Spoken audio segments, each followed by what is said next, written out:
as I understand it, all medical records have to be stored in the medical archives.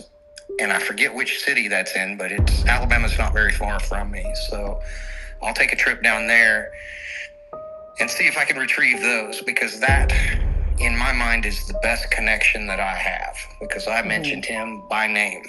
That was the first time that I did that. Yeah. Okay. So that's great. Now, I think with the information, if you can't get from them, I know you can file a Freedom of Information Act request.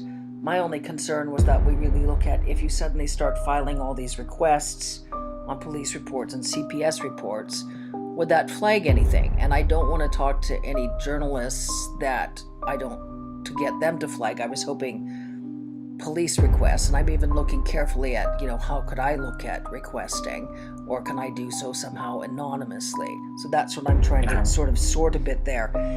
What else? Now that would be extremely helpful information, obviously, those files. The other one that you can request that would help would be anything from your interview at Fort Carson. Okay. Are you comfortable to... Well, my biggest thing there would just be, I would just, the military isn't like, if I were to contact Fort Carson now, they would have no idea what I'm talking about. I would have to track down those people that were involved in that investigation. And that is possible. I'm still in contact with some of the people that I served with from that time. So I would just need to reach out to some people and see if that's a possibility. Yeah, that seems like that. So don't contact Fort Carson. What I was hoping is we could get like a copy of your interview from Fort Carson, but I understand with U.S. military all sort of classifications that might be difficult. It might be, yes. But they would have records of the films. That's the thing.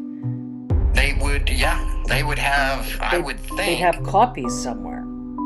That they possibly would. Unless they destroyed them. Yeah, I don't know what the rules of evidence are in something like that. Very possibly. They could.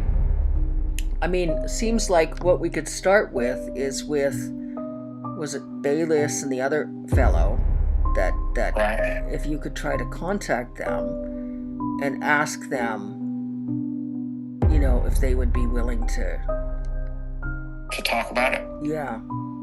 And just say it's extremely confidential, isn't with any, that it would be confidential and so on. Like that, it's just like a starting point there. Right. Well, I will reach out in that direction and see what I can reach. And as soon as I get my bike back, I will take a little trip. Been kind of wanting to go for a ride anyway, so. Yeah, well, let me ask you a question. Like, do you think, is there any way that they could be, like, if you even reaching out to them might trigger anything in terms of... Not from their end.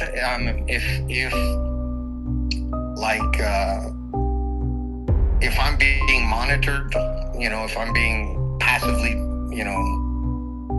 surveilled in some way, then maybe, but I don't know. There's so much going on that I would not think that too many resources would be dedicated to me, kind of just with everything that's going on. I doubt it would raise any flags. Mm-hmm. Not less.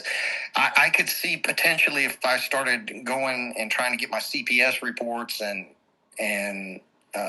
contacting Texas, Tennessee, Alabama, and Florida, trying to get the police reports from my childhood, I could see maybe that raising a red flag.